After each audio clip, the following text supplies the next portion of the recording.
കമൻറ്റുകളും ആ സ്ത്രീയുടെ മക്കളടക്കമുള്ളവർ വായിക്കുകയും കേൾക്കുകയും ചെയ്യുന്നതാണ്. വലിയ ബുദ്ധിയുള്ള കുട്ടികളാണ്, സോഷ്യൽ മീഡിയ ഫോൺ കൈകാര്യം ചെയ്യാൻ കഴിയുന്ന കുട്ടികളാണ്. പക്ഷേ ഇപ്പോൾ പറയല്ലാതെ വേറെ വഴിയില്ല എന്ന് പറഞ്ഞുകൊണ്ട് കാരണം അത്ര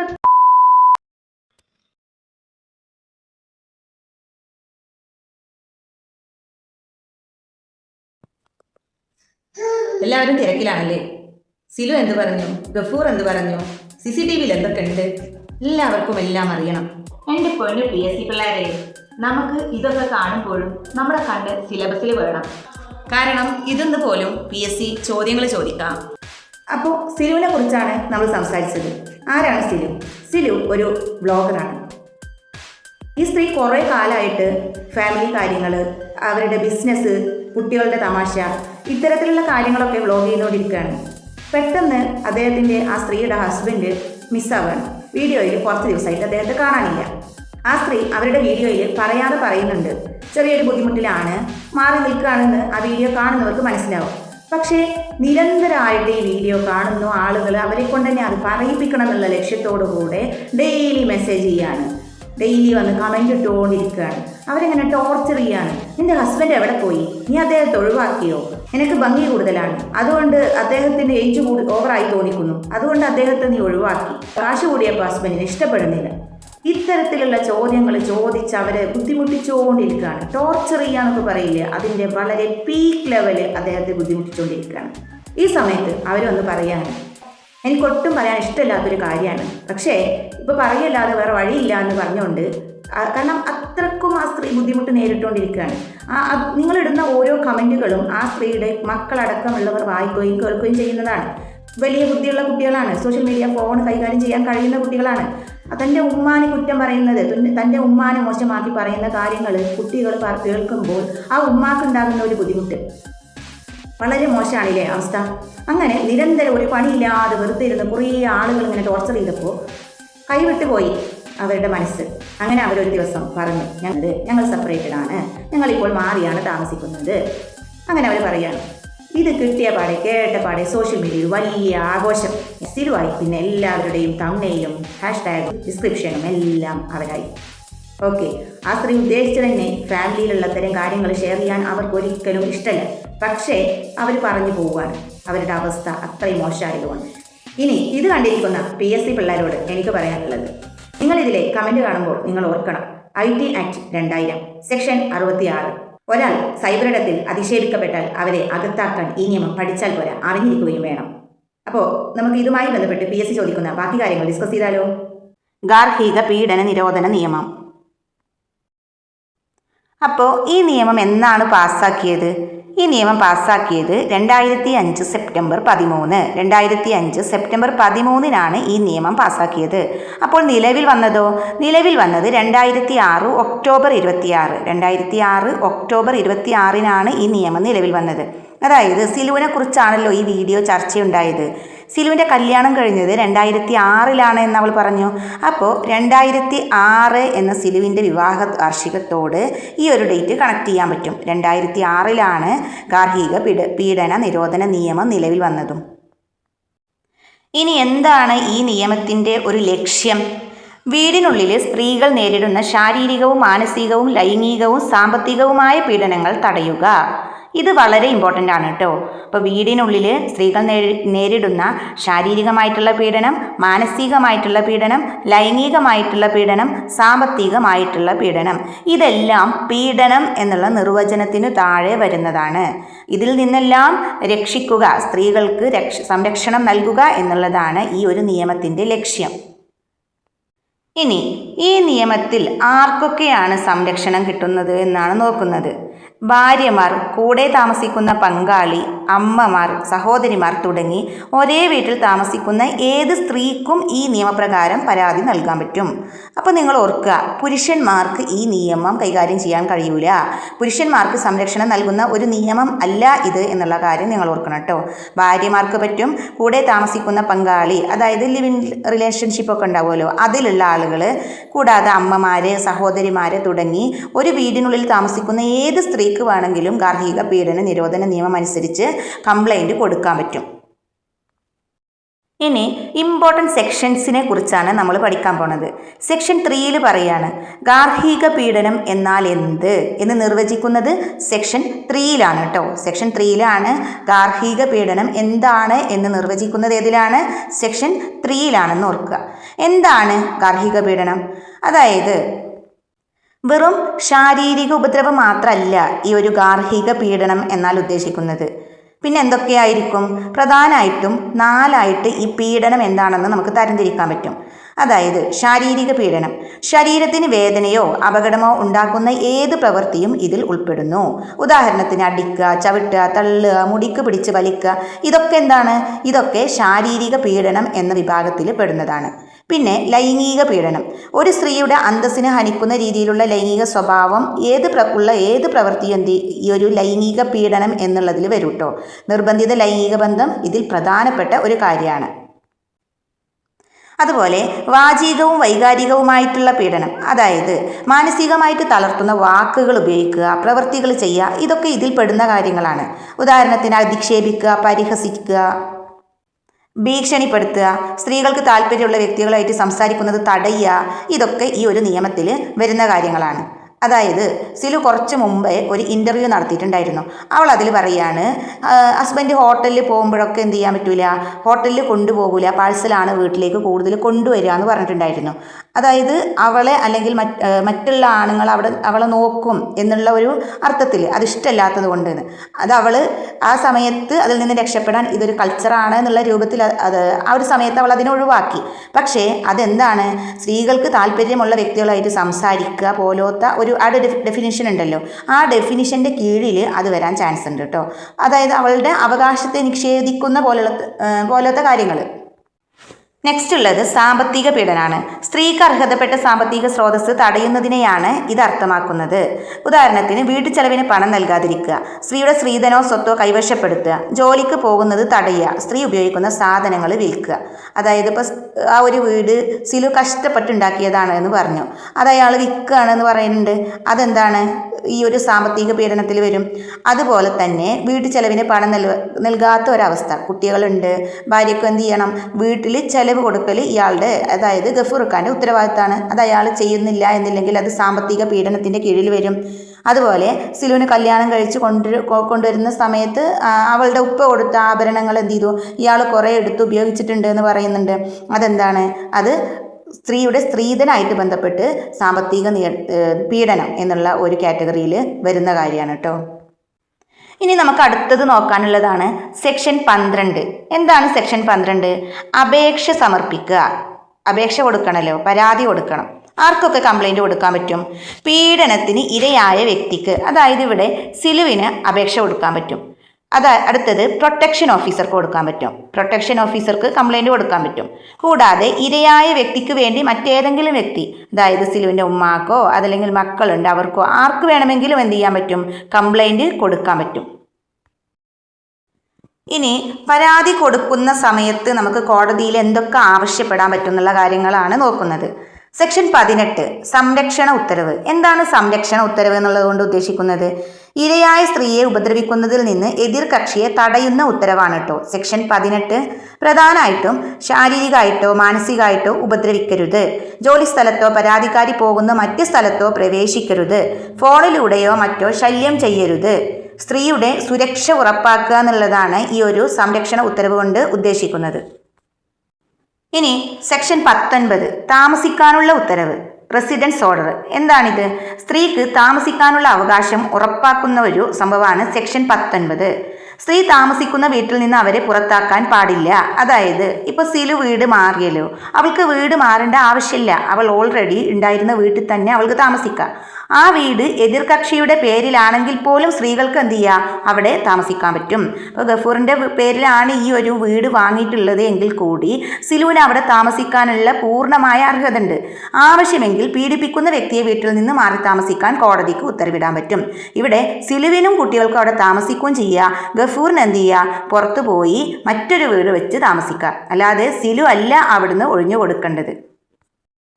സ്ത്രീകൾക്ക് കിടപ്പാടം നഷ്ടപ്പെടില്ലെന്ന് ഉറപ്പാക്കുക എന്നതാണ് ഈ ഒരു സെക്ഷൻ 19ൻ്റെ ലക്ഷ്യം. അപ്പോൾ ഇത് ഓർത്തു വെക്കാൻ ഒരു കോഡ് പറഞ്ഞുതരാം. സെക്ഷൻ 19 നോക്കുക കേട്ടോ. താമസത്തിനുള്ള ഉത്തരവാണ്. അതായത് സിലു പുതിയതായിട്ടൊരു വീട് വാങ്ങിയിട്ടുണ്ടല്ലോ, അപ്പോൾ അത് വെച്ച് കണക്ട് ചെയ്യുക. അപ്പോൾ സെക്ഷൻ 19 19 ലക്ഷം രൂപ ആ ഒരു വീടിന് വേണ്ടി വന്നിട്ടുണ്ട് എന്നുള്ളത് ഓർക്കുക. അപ്പോൾ സെക്ഷൻ 19 താമസത്തിനുള്ള ഉത്തരവ് എന്ന് നമുക്ക് ഓർത്തു വെക്കാൻ കഴിയും. ഇനി സെക്ഷൻ 20. എന്താണ് സെക്ഷൻ 20? സാമ്പത്തിക ആശ്വാസം. അതാണ് കേട്ടോ സെക്ഷൻ 20 എന്നുള്ളത് കൊണ്ട് സാമ്പത്തിക ആശ്വാസം. പീഡനം മൂലം സ്ത്രീകൾക്കുണ്ടാകുന്ന സാമ്പത്തിക നഷ്ടങ്ങൾ നികത്താൻ പണം നൽകാനുള്ള ഉത്തരവാണ് സാമ്പത്തിക ഉത്തരവ് എന്നുള്ളത് കൊണ്ട് ഉദ്ദേശിക്കുന്നത്. പ്രധാനമായിട്ടും ശ്രദ്ധിക്കേണ്ടത് ഭക്ഷണച്ചെലവ്, ചികിത്സാ ചെലവ്, വരുമാന നഷ്ടം, സ്വത്ത് നശിപ്പിച്ചാലുള്ള നഷ്ടം എന്നിവക്കായി എതിർകക്ഷി പണം നൽകണം. സ്ത്രീകളുടെയും കുട്ടികളുടെയും ദൈനംദിന ജീവിത ചെലവ് ഉറപ്പാക്കുക എന്നതാണ് ഇതുകൊണ്ട് ഉദ്ദേശിക്കുന്നത്. അപ്പോൾ ഇവിടെ ആ സ്ത്രീ സ്വന്തമായിട്ട് അധ്വാനിച്ചിട്ടാണ് അവരുടെ കാര്യങ്ങൾ നോക്കുന്നത്. അപ്പോൾ അവർക്ക് എന്തോ ഒരു ട്രീറ്റ്മെൻറ്റിന് പൈസ ഇല്ല എന്നുള്ള കാര്യങ്ങളൊക്കെ അവർ പറഞ്ഞിട്ടുണ്ടായിരുന്നു അല്ലേ. ഇനി വരുമാന നഷ്ടം ഉണ്ട്. കാരണം അവർ വീട്ടിൽ വാങ്ങി വെച്ച ചെയർ കാര്യങ്ങളൊക്കെ അയാൾ എടുത്തെറിയുന്ന ഒരു ക്ലിപ്പ് നമുക്ക് കിട്ടിയിട്ടുണ്ടല്ലോ. ഈ ക്ലിപ്പിൽ എന്തുണ്ട്? വരുമാന നഷ്ടം വരുത്തിയിട്ടുണ്ട്. സ്വത്ത് നശിപ്പിച്ചാലുള്ള നഷ്ടം അതും ഇദ്ദേഹം വരുത്തിയിട്ടുണ്ട്. കൂടാതെ ഇവരുടെ പൈസ കൊണ്ട് ബിസിനസ് ചെയ്തിട്ട് കുറേ കാര്യങ്ങൾ നഷ്ടപ്പെടുത്തിയിട്ടുണ്ട്. അതും എന്താണ്? അതിനൊക്കെ എതിർ കക്ഷി പണം കൊടുക്കണം. അതൊരു ഈ ഒരു സെക്ഷൻ 20 എന്നുള്ളതിൻ്റെ കീഴിൽ വരുന്ന കാര്യമാണ്. ഇനി സെക്ഷൻ 21 എന്താ നോക്കാം. സെക്ഷൻ 21 കസ്റ്റഡി ഉത്തരവാണ് കേട്ടോ. കുട്ടികളുടെ താൽക്കാലിക സംരക്ഷണത്തെക്കുറിച്ചുള്ള ഉത്തരവാണ് ഈ സെക്ഷൻ 21. പ്രധാനമായിട്ടും കുട്ടികളുടെ സംരക്ഷണ ചുമതല താൽക്കാലികമായിട്ട് അമ്മയ്ക്ക് നൽകാൻ മജിസ്ട്രേറ്റിന് ഉത്തരവിടാൻ പറ്റും. അതായത് ഇപ്പോൾ സിലുവിൻ്റെ കൂടെ തന്നെയല്ലേ മക്കൾ നിൽക്കുന്നത്, അത് ഓർക്കുക. പിതാവിന് കുട്ടികളെ കാണാൻ പ്രത്യേക സമയം അനുവദിച്ചു കൊടുക്കുക. സന്ദർശിക്കാൻ അനുമതി കൊടുക്കുക എപ്പോഴാണെന്നറിയോ? കുട്ടികൾക്ക് ദോഷകരമല്ല എന്ന് മജിസ്ട്രേറ്റിന് ബോധ്യപ്പെട്ട ഒരു അവസരത്തിൽ മാത്രമേ പിതാവിന് എന്ത് ചെയ്യാൻ പറ്റുള്ളൂ? മക്കളെ കാണാനുള്ള ഒരു ടൈം കിട്ടുള്ളൂ കേട്ടോ, അനുവാദം കിട്ടുള്ളൂ. ഇതിൻ്റെ ഒരു ലക്ഷ്യം എന്താണെന്ന് വെച്ചാൽ കുട്ടികളെ വൈകാരികമായിട്ട് തളർത്തുന്നത് ഒഴിവാക്കുക. അതാണ് ഈ ഒരു സെക്ഷൻ 21ൻ്റെ ലക്ഷ്യം. ഇവിടെ നമുക്ക് സെക്ഷൻ 21 ഓർക്കാൻ നമ്മൾ ഭരണഘടന പഠിക്കുന്ന സമയത്ത് സെക്ഷൻ 21 കുട്ടികളുടെ വിദ്യാഭ്യാസമാണല്ലോ. അപ്പോൾ അത് വെച്ചിട്ട് കണക്ട് ചെയ്യുമ്പോൾ കുട്ടികളുടെ കസ്റ്റഡി എന്നുള്ളതിൽ നമുക്ക് ആ ഒരു സെക്ഷൻ 21 നമുക്ക് ഓർത്തു വെക്കാൻ പറ്റും കേട്ടോ. ഇനി സെക്ഷൻ 22 എന്താ നോക്കാം. സെക്ഷൻ 22 നഷ്ടപരിഹാര ഉത്തരവാണ്. നഷ്ടപരിഹാര ഉത്തരവാണ് സെക്ഷൻ 22.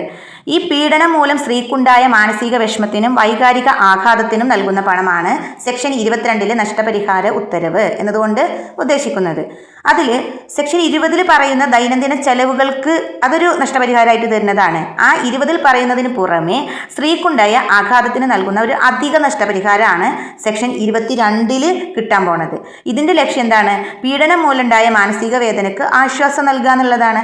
കാരണം ഈ സ്ത്രീ കുറേ കുട്ടികളെ വെച്ചിട്ട് കുറേ കഷ്ടപ്പെടുന്നുണ്ട്. ഒക്കെ ഈ വീഡിയോ നോക്കിയാൽ നമുക്ക് കുറേ കാര്യങ്ങൾ മനസ്സിലാകും. പീഡനത്തിൻ്റെ ആഘാതത്തെക്കുറിച്ച് നമുക്ക് മനസ്സിലാകും. അപ്പോൾ അത് വെച്ചിട്ട് നമ്മൾ എന്ത് ചെയ്യുക? ഒന്ന് ജഡ്ജ് ചെയ്യുക കേട്ടോ. അപ്പോൾ പീഡനം മൂലമുണ്ടാകുന്ന മാനസിക വേദനയ്ക്ക് കിട്ടുന്ന ആശ്വാസം അല്ലെങ്കിൽ ഒരു നഷ്ടപരിഹാരമാണ് സെക്ഷൻ 22 എന്നുള്ള കാര്യം ഓർത്തു വെക്കുക. അപ്പോൾ നമ്മൾ പഠിച്ചത് എന്തൊക്കെയാണ്? Section 18 protection, section 19 residence, section 20 money, 21 custody, 22 compensation അതായത് നഷ്ടപരിഹാരം. ഇത്രയും കാര്യങ്ങളാണ് നമുക്ക് കോടതിയിൽ എന്ത് ചെയ്യാൻ പറ്റുക? ആവശ്യപ്പെടാൻ പറ്റുക. ഇത്രയും അപേക്ഷ നമ്മൾ കൊടുക്കുമല്ലോ, ആ സമയത്ത് ഈ കാര്യങ്ങളൊക്കെ എനിക്ക് കിട്ടണം എന്നുള്ള ഒരു അർത്ഥത്തിൽ നമുക്ക് കൊടുക്കാൻ പറ്റും. ഇനി നമ്മൾ അപേക്ഷ കൊടുത്തു കഴിഞ്ഞാലുള്ള ബാക്കിയുള്ള കാര്യങ്ങളാണ്. ആദ്യത്തെ ഹിയറിംഗ് നടക്കും. അതെപ്പോഴാണ് നടക്കുക? അപേക്ഷ മജിസ്ട്രേറ്റിന് പരാതി ലഭിച്ചു കഴിഞ്ഞാൽ 3 ദിവസത്തിനുള്ളിലാണ് ആദ്യത്തെ ഹിയറിംഗ് നടക്കുക കേട്ടോ. കേസ് കോടതി പരിഗണിക്കുന്ന ദിവസമാണ് ഈ ഒരു സംഭവം നടക്കുക. അപ്പോൾ 3 ദിവസം ആണ് ആദ്യത്തെ ഹിയറിംഗ് എന്നുള്ള കാര്യം ഓർത്തു വെക്കുക. ഇനി കേസ് തീർപ്പാക്കണം അല്ലേ? അന്തിമ തീർപ്പ് എപ്പോഴാണ്? പരാതി സമർപ്പിച്ച തീയതി തൊട്ടിട്ട് പരമാവധി 60 ദിവസത്തിനുള്ളിൽ, അതായത് മാക്സിമം 2 മാസം മജിസ്ട്രേറ്റ് കേസിലെ അന്തിമ വിധി പുറപ്പെടുവിക്കണം എന്നാണ്. അതായത് ഇത്തരത്തിലുള്ള കേസാവുമ്പോൾ ഒരുപാട് കാലം ഇങ്ങനെ മറ്റ് കേസുകളെ പോലെ തള്ളിക്കൊണ്ടുപോകാൻ പറ്റൂല. മാക്സിമം 60 ദിവസത്തിൻ്റെ ഉള്ളിൽ ഈ ഒരു കേസിൽ അന്തിമ വിധി പുറപ്പെടുവിക്കണം എന്നുള്ളതാണ്. ഇനി അപ്പീൽ നൽകാനുള്ള ടൈം സെക്ഷൻ 29 പറയുന്നുണ്ട് കേട്ടോ. മജിസ്ട്രേറ്റിൻ്റെ ഉത്തരവ് ലഭിച്ചിട്ട് 30 ദിവസത്തിനുള്ളിൽ സെക്ഷൻ കോടതിയിൽ അപ്പീൽ കൊടുക്കാൻ കഴിയും. അപ്പോൾ അപ്പീൽ കൊടുക്കുന്ന സമയം എത്രയാണ്? 30 ദിവസത്തിൻ്റെ ഉള്ളിൽ. അതുപോലെ നോട്ടീസ് അയക്കാൻ സെക്ഷൻ 13 അനുസരിച്ചിട്ട് നോട്ടീസ് അയക്കുക. പരാതിയെക്കുറിച്ച് എതിർകക്ഷിക്ക് നോട്ടീസ് നൽകേണ്ടത് പ്രൊട്ടക്ഷൻ ഓഫീസറാണ്. അതായത് കേരള സർക്കാരാണ് പ്രൊട്ടക്ഷൻ ഓഫീസറെ നിയമിക്കുക. ഈ പ്രൊട്ടക്ഷൻ ഓഫീസറാണ് കോടതി തീയതി നിശ്ചയിച്ച് 2 ദിവസത്തിനുള്ളിൽ നോട്ടീസ് എതിർകക്ഷിക്ക് അയച്ചു കൊടുക്കുക. അപ്പോൾ ഇതിൽ ഓർക്കേണ്ട കാര്യം, ഏത് സെക്ഷനാണ് നോട്ടീസ് അയക്കുക എന്നുള്ളത്? സെക്ഷൻ 13. എത്ര ദിവസത്തിൻ്റെ ഉള്ളിലാണ് എതിർകക്ഷിക്ക് നോട്ടീസ് അയക്കേണ്ടത്? 2 ദിവസത്തിനുള്ളിൽ. ആരയക്കണം? പ്രൊട്ടക്ഷൻ ഓഫീസർ അയക്കണം. ഈ സംരക്ഷണ ഉത്തരവ് ലംഘിച്ചാൽ മാക്സിമം 1 വർഷമാണ് കേട്ടോ തടവ് ശിക്ഷ ലഭിക്കുക. ശിക്ഷാ കാലാവധി പരമാവധി 1 വർഷം വരെയാണ് സംരക്ഷണ ഉത്തരവ് ലംഘിച്ചാലുള്ള ശിക്ഷ എന്നുള്ള കാര്യം ഓർത്തു വെക്കുക. ഇനി നമ്മൾ നോക്കുന്നത് സെക്ഷൻ 18 ആണ് കേട്ടോ. സെക്ഷൻ 18 എന്താണെന്നറിയോ? സംരക്ഷണ ഉത്തരവാണ്. അതായത് ഈ ഒരു ഗാർഹിക പീഡന നിരോധന നിയമത്തിൽ സെക്ഷൻ 18 സ്ത്രീകളുടെ സുരക്ഷ ഉറപ്പാക്കുന്ന ഏറ്റവും കരുത്തുറ്റൊരു വകുപ്പാണ് സെക്ഷൻ 18. അപ്പോൾ നമ്മുടെ സ്ത്രീകളുടെ വിവാഹപ്രായം 18 വയസ്സല്ലേ, അത് വെച്ചിട്ട് നമുക്ക് കണക്ട് ചെയ്യാൻ പറ്റും. സംരക്ഷണ ഉത്തരവ് എന്ന് പറയുന്നത് സെക്ഷൻ 18 ആണ്. പീഡനം നടന്നുവെന്നോ അല്ലെങ്കിൽ നടക്കാൻ സാധ്യതയുണ്ടെന്നോ മജിസ്ട്രേറ്റിന് ബോധ്യപ്പെട്ടാൽ പീഡനം തടഞ്ഞുകൊണ്ട് എതിർകക്ഷിക്കെതിരെ പുറപ്പെടുവിക്കുന്ന ഉത്തരവാണ് ഈ ഒരു സംരക്ഷണ ഉത്തരവ്. ഇതിൽ വരുന്നതാണ് പീഡനം തടയുക. ഏതെങ്കിലും തരത്തിലുള്ള ഗാർഹിക പീഡനം ചെയ്യുന്നത് കർശനമായിട്ട് നിരോധിച്ചു. അതേപോലെ സഹായം തടയുക. പീഡനത്തിന് പ്രേരിപ്പിക്കുകയോ അതേ മറ്റൊരാളെ കൊണ്ട് ചെയ്യിക്കുകയോ ചെയ്യുന്നത് വിലക്കുന്നു. ഇപ്പോൾ സിലുവിനെ വെറുതെ ഇയാൾ നേരിട്ടല്ല, ഇയാൾ വേറെ ആരെങ്കിലും വെച്ചിട്ട്, അല്ലെങ്കിൽ ഇവരുടെ സിലുവിൻ്റെ അമ്മായിയമ്മ, പെങ്ങന്മാർ ഇവരൊക്കെ ചെയ്താലും എന്താണ്, ഇയാൾക്ക് അത് ബുദ്ധിമുട്ടായിട്ട് തീരും. അതുപോലെ പ്രവേശനം തടയുക. പരാതിക്കാരി, അതായത് ഇവിടെ സിലു ജോലി ചെയ്യുന്ന സ്ഥലത്തോ അവർ സ്ഥിരമായിട്ട് പോകുന്ന മറ്റ് സ്ഥലങ്ങളിലോ എതിർകക്ഷി പ്രവേശിക്കാൻ പാടില്ല. ഇതും കോടതിക്ക് തടയാൻ പറ്റും കേട്ടോ. അപ്പോൾ പ്രവേശനം തടയാന്നുള്ളത് കൊണ്ട് ഉദ്ദേശിക്കുന്നത് പരാതിക്കാരി ജോലി ചെയ്യുന്ന സ്ഥലത്ത്. നോർമലി ഇവർ താമസിക്കുന്ന വീട്ടിലൊന്നും എന്ത് ചെയ്യാൻ പാടില്ല, ഇയാൾക്ക് പ്രവേശിക്കാൻ കഴിയൂല. ഇനി ആശയവിനിമയം തടയുക. പരാതിക്കാരിയെ നേരിട്ടോ അല്ലാതെയോ, അതായത് ഫോൺ വഴിയോ ഇമെയിലോ സോഷ്യൽ മീഡിയ വഴിയോ ബന്ധപ്പെടുന്നത് വിലക്കാൻ ഈ ഒരു നിയമം പറ്റൂട്ടോ. ബന്ധുക്കളുടെ സുരക്ഷ. പരാതിക്കാരിയുടെ കുട്ടികളെയോ മറ്റു ബന്ധുക്കളെയോ ഉപദ്രവിക്കുന്നതോ അവരെ ഭീഷണിപ്പെടുത്തുന്നതോ തടയാൻ പറ്റും. ഇനി സാമ്പത്തിക നിയന്ത്രണം. പരാതിക്കാരി ഉപയോഗിക്കുന്ന ബാങ്ക് ലോക്കർ, അക്കൗണ്ട് അല്ലെങ്കിൽ മറ്റ് സംയുക്ത സ്വത്ത് കോടതിയുടെ അനുവാദമില്ലാതെ കൈമാറ്റം ചെയ്യുന്നത് തടയാൻ പറ്റും. അതായത് ഇപ്പോൾ അവരുടെ വീട് നോർമലി അത് വിൽക്കുക എന്നുള്ളത് എന്താണ്, അങ്ങനെ കൈമാറ്റം ചെയ്യാൻ പറ്റൂല. പിന്നെ ഇവർ ഒരു വീഡിയോയിൽ വന്നിട്ട് പറഞ്ഞു ചാനലിൻ്റെ ഉടമസ്ഥാവകാശം ചോദിക്കാൻ പറ്റൂലല്ലോ എന്നുള്ള ഒരു സംഭവം. അപ്പോൾ അങ്ങനെ പറ്റൂല, കാരണം അത് സാമ്പത്തികമായിട്ട് ചൂഷണം ചെയ്യുക എന്നുള്ള ഒരു സെക്ഷൻ 18 സംരക്ഷണ ഉത്തരവിൻ്റെ കീഴിൽ വരുന്ന കാര്യമാണെന്നുള്ള കാര്യം നിങ്ങൾ ഓർത്തു വെക്കുക. സെക്ഷൻ 19 താമസത്തിനുള്ള ഉത്തരവ്, റെസിഡൻസ് ഓർഡർ കേട്ടോ. മജിസ്ട്രേറ്റിന് പീഡന വിവരം ബോധ്യപ്പെട്ടാൽ താഴെ പറയുന്ന ഉത്തരവുകൾ നമുക്ക് എന്ത് ചെയ്യാൻ പറ്റും, പുറപ്പെടുവിക്കാൻ പറ്റും. എന്തൊക്കെ ഉത്തരവ് പുറപ്പെടുവിക്കുക? പുറത്താക്കൽ തടയുക. എന്താണ് പുറത്താക്കൽ തടയുക? പരാതിക്കാരി താമസിക്കുന്ന വീട്ടിൽ നിന്ന് അവരെ പുറത്താക്കുന്നതോ അവരുടെ പ്രവേശനം തടയുന്നതോ കോടതിക്ക് വിലക്കാൻ പറ്റും. അപ്പോൾ പരാതിക്കാരി താമസിക്കുന്ന വീട്ടിൽ നിന്ന് അവരെ പുറത്താക്കുക. ഇപ്പോൾ സിലുവിൻ്റെ കാര്യം അങ്ങനെയാണ് ഇല്ലേ, അവർ താമസിച്ചിരുന്ന വീട്ടിൽ നിന്ന് എന്ത് ചെയ്തു, അവരെ പുറത്താക്കി. അത് അവിടേക്ക് പുറത്താക്കുക അല്ലെങ്കിൽ അവരുടെ പ്രവേശനം തടയുക, അതൊക്കെ കോടതിക്ക് വിലക്കാൻ പറ്റും. ഇനി ഉടമസ്ഥാവകാശം നോക്കേണ്ടതില്ല. ആ വീട് ഭർത്താവിൻ്റെയോ ബന്ധുക്കളുടെ പേരിലാണെങ്കിൽ പോലും ആ സ്ത്രീ അവിടെ താമസിച്ചിരുന്നതാണെങ്കിൽ അവരെ ഇറക്കി വിടാൻ പാടില്ല. ഇത് ഓർക്കുക കേട്ടോ. ഇനി എതിർകക്ഷിയെ മാറ്റുക. സ്ത്രീക്ക് ആ വീട്ടിൽ സുരക്ഷിതമായിട്ട് കഴിയാൻ വേണ്ടി പീഡനം നടത്തുന്ന വ്യക്തിയെ ആ വീട്ടിൽ നിന്നും മാറി താമസിക്കാൻ കോടതിക്ക് നിർദ്ദേശിക്കാൻ പറ്റും. അപ്പോൾ എതിർകക്ഷിയെ മാറ്റാൻ പറ്റും. ആരാണോ കംപ്ലൈൻറ്റ് ചെയ്തത്, ആർക്കെതിരെയാണോ കംപ്ലൈൻറ്റ് ചെയ്തത് അവരെ, ഇവിടെ ഗഫൂർ കേട്ടോ, ഇയാളെ നമുക്ക് പുറത്ത് മാറ്റി പാർപ്പിക്കാൻ പറ്റും. ഇനി വീട് വിൽക്കുന്നത് തടയുക. എന്താണ് വീട് വിൽക്കുന്നത് തടയുക? അതും ഇതേ അവസ്ഥ തന്നെയാണ്. അവർ താമസിച്ചിരുന്ന വീട് വിൽക്കുന്നു, അതെന്തായാലും പറ്റൂല. സ്ത്രീ താമസിക്കുന്ന വീട് വിൽക്കാനോ മറ്റു ബാധ്യതകൾ ഉണ്ടാക്കാനോ എതിർകക്ഷിയെ കോടതിക്ക് വിലക്കാം. മറ്റൊരു താമസ സ്ഥലം, സ്ത്രീക്ക് ആ വീട്ടിൽ താമസിക്കാൻ താല്പര്യമില്ലെങ്കിൽ അവർക്ക് മറ്റൊരു താമസ സ്ഥലം ഒരുക്കി കൊടുക്കാനോ അതിൻ്റെ വാടക നൽകാനോ എതിർകക്ഷിയോട് കോടതിക്ക് നിർദ്ദേശിക്കാം. ഇവിടെ എന്താ ചെയ്തിട്ടുള്ളത്, സിലു തന്നെ അവിടെ താമസിക്കാൻ ഇഷ്ടമല്ലാത്തതുകൊണ്ട് വേറൊരു വീട് തേടി പോയിരിക്കുകയാണ് അല്ലേ. ഇനി നമുക്ക് നോക്കാനുള്ളത് സെക്ഷൻ 31 ഇതിൽ പറയുന്നത് ഗാർഹിക പീഡന നിരോധന നിയമത്തിൽ ഏറ്റവും ഗൗരവമായിട്ടുള്ള ഒരു വകുപ്പാണ് കേട്ടോ സെക്ഷൻ 31. കോടതി പുറപ്പെടുവിച്ച ഉത്തരവുകൾ ലംഘിക്കുമ്പോഴുള്ള ശിക്ഷാ നടപടികളെക്കുറിച്ചാണ് ഈ സെക്ഷൻ 31 പറയുന്നത്. അപ്പോൾ കോടതി സംരക്ഷണ ഉത്തരവ് പുറപ്പെടുവിക്കുമ്പോൾ അതൊക്കെ ലംഘിക്കുക, ആ സമയത്തുണ്ടാകുന്ന ബുദ്ധിമുട്ടുകളെക്കുറിച്ച്, ശിക്ഷാ നടപടികളെക്കുറിച്ചാണ് ഈ ഒരു സെക്ഷൻ പറയുന്നത്. സെക്ഷൻ 18 പ്രകാരമുള്ള സംരക്ഷണ ഉത്തരവ് എതിർകക്ഷി ലംഘിച്ചാൽ സെക്ഷൻ 31 പ്രകാരം നടപടി എടുക്കാൻ കഴിയും. അപ്പോൾ സെക്ഷൻ 18 നമ്മൾ പഠിച്ചു, പ്രൊട്ടക്ഷൻ നൽകുകയാണ് അല്ലെ സ്ത്രീക്ക്. ആ ഒരു സംഭവം ലംഘിക്കുകയാണ് എതിർകക്ഷി എങ്കിൽ അവർക്ക് സെക്ഷൻ 31 പ്രകാരം ലഭിക്കുന്ന ശിക്ഷകളെക്കുറിച്ചാണ് ഇതിൽ പറയുന്നത്. എന്താണ് ശിക്ഷാ കാലാവധി? കോടതി ഉത്തരവ് ലംഘിക്കുന്ന വ്യക്തിക്ക് 1 വർഷം തടവ് ശിക്ഷ ലഭിക്കും. കൂടാതെ 20,000 രൂപ വരെ പിഴ ലഭിക്കും. 1 വർഷം തടവ് ശിക്ഷ, 20,000 രൂപ വരെ പിഴ. അതല്ലെങ്കിൽ രണ്ടും ലഭിക്കും. തടവും പിഴയും ഒരുമിച്ച് നൽകാനും കോടതിക്ക് അധികാരമുണ്ട്. ഇനി സെക്ഷൻ 31 പ്രകാരമുള്ള കുറ്റം എന്താണ്? കുറ്റം എന്ത് സ്വഭാവമാണ്? ഇത് കൊഗ്നീസിബിൾ ആണ് കേട്ടോ. പോലീസിന് വാറണ്ടി ഇല്ലാതെ എന്ത് ചെയ്യാൻ പറ്റും? പ്രതിയെ അറസ്റ്റ് ചെയ്യാൻ പറ്റും. അതുപോലെ നോൺ ബെയിലബിൾ ആണ്. സ്റ്റേഷനിൽ നിന്ന് എളുപ്പം ജാമ്യം കിട്ടൂല. കോടതി മുഖേന മാത്രമേ ഈ ഒരു കേസിൽ ജാമ്യം കിട്ടുള്ളൂ. സ്റ്റേഷൻ ജാമ്യം കിട്ടൂല. നേരെ എന്ത് ചെയ്യണം? നമ്മൾ മജിസ്ട്രേറ്റിൽ ഹാജരാക്കി കോടതി വഴി മാത്രമേ നമുക്ക് എന്ത് ചെയ്യുള്ളൂ? ജാമ്യം കിട്ടുള്ളൂ കേട്ടോ. അപ്പോൾ സിലുവിൻ്റെ കാര്യവുമായി ബന്ധപ്പെട്ട് പറയുകയാണെന്നുണ്ടെങ്കിൽ IT ആക്ട് 2000, വനിതാ കമ്മീഷൻ, സ്വകാര്യതക്കുള്ള അവകാശം, ഈ 3 റൂളും കൂടി നമ്മൾ ഇതുമായി ബന്ധപ്പെട്ട് പഠിക്കുക എന്നുള്ളത് വളരെ ഇമ്പോർട്ടൻ്റ് ആണ് കേട്ടോ. IT ആക്ട് 2000 സെക്ഷൻ 66E വളരെ ഇമ്പോർട്ടൻ്റ് ആണ്. ഇത് ഒരു വ്യക്തിയുടെ സ്വകാര്യ ഭാഗങ്ങളുടെ ചിത്രങ്ങൾ അവരുടെ അനുവാദമില്ലാതെ പകർത്തുക, പ്രചരിപ്പിക്കുക, ഇത് കുറ്റകരമാണ് എന്ന് കാണിക്കുന്ന റൂളാണ് IT ആക്ട് 2000 സെക്ഷൻ 66E. അതുപോലെ സെക്ഷൻ 67, 67A അശ്ലീലകരമായ കാര്യങ്ങൾ ഇലക്ട്രോണിക് രൂപത്തിൽ പ്രസിദ്ധീകരിക്കുന്നതിനെതിരെയുള്ള ഒരു സെക്ഷനാണ് സെക്ഷൻ 67ഉം സെക്ഷൻ 67Aയും എന്നുള്ള കാര്യം ഓർക്കുക.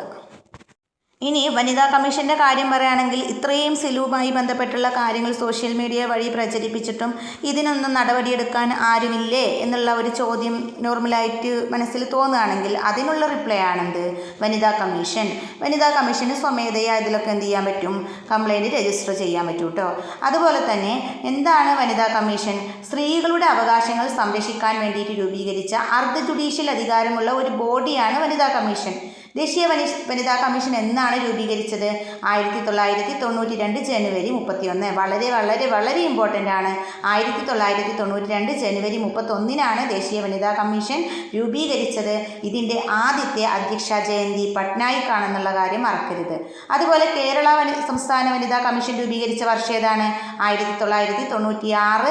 ഇത് മാർച്ച് മാസത്തിലാണ് കേട്ടോ നിലവിൽ വന്നത്. 96 മാർച്ചിലാണ് നിലവിൽ വന്നത്. ഇതിൻ്റെ ആദ്യത്തെ അധ്യക്ഷയായത് സുഗത കുമാരിയാണ്.